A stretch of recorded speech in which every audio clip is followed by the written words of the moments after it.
Hi there, so we're here for a one-on-one with a Warrior One. The first thing I want to talk to you about with this pose is the distance between your feet. So a lot of times this is taught with feet together or feet hip distance apart, and where hip means hip bone distance apart. So if that feels a little narrow for your body, what I'd rather have you do is step your feet a comfortable distance apart. So where you feel like you are stable and you have a little bit of space to move.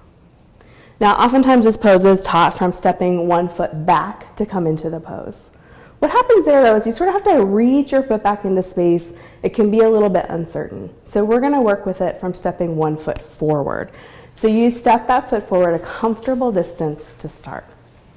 Now here we're going to work with bending the knee. So go ahead, inhale, bend your knee. Exhale, straighten your leg. As you go, you can peek down. If you're bending past your ankle here, just step your front foot forward a little bit. Make a little more space. Do that a couple more times. And as you go, feel what sensation, if any, you feel in your knee and where it seems like the movement's originating. So now that you've got that, you can step your back foot forward. Go ahead, walk back to get your second side. Now, second side foot steps forward. This time we're going to do a little different instruction. So inhale here, lower your thigh. And you might be thinking like, what? But when you do that, you can exhale, straighten the leg, continue along like that.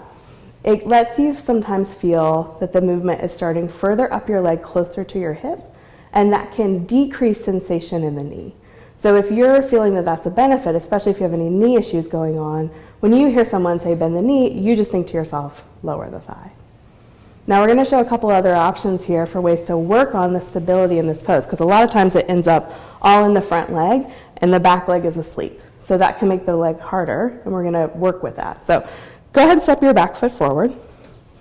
Now the first thing we're going to show here is with a block and the wall. So Liz is going to turn around, and you face the wall and come about a leg's distance away from the wall. So you sort of have to figure that out for yourself. Do a little measurement. Once you've got that, you can bring the block into your hand. Now you're going to turn the left toes out about 30 degrees. Step your right foot forward. Bend the knee, and now you're going to bring the block between your knee and the wall. With that block there, you can stabilize through that front leg, maybe come a little deeper than you can otherwise. From here, really press back through the back foot, especially the pinky toe side, stabilize. Turn your torso to face the wall. Get that feeling into your body. And then to come out, you just bring the hands to the block and bend the knee away and turn around. Next thing we're going to use, and I'll take the block, is back heel to the wall. So now again, you sort of find your leg distance away, then bring your back heel to the wall, step your front foot forward. So before you were pressing your knee into the wall, now you're pressing the back heel back. So really feeling that sensation of what it's like when you keep that back foot very active.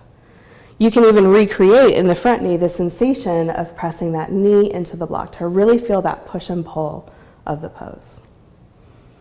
Now, Liz is going to step away from the wall, and so are you. And one more time, let's try this. So you can go ahead, step one foot forward. Get your legs set up. You can decide if you want to bend the knee or lower the thigh, whatever made more sense for you. And then from right here, press back through your back foot, same as if you were pressing it into the wall, and bend the front knee as though you were pressing the block into the wall.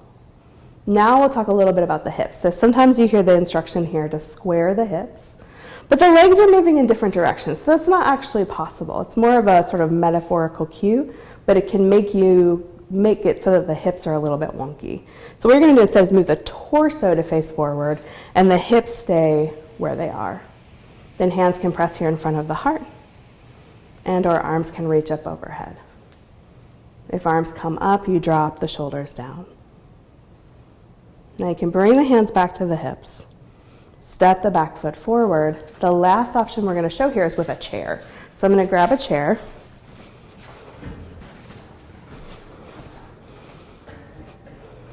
And so you just want any stable chair, anything without wheels. How you start here is you sit so that you can bring your feet flat to the mat. Then one leg is going to be your front leg, and you're going to turn it to the front. Yeah. Then your back leg is going to step back. Once you've got that, you can bring the hands to the hips, turn to face the front leg.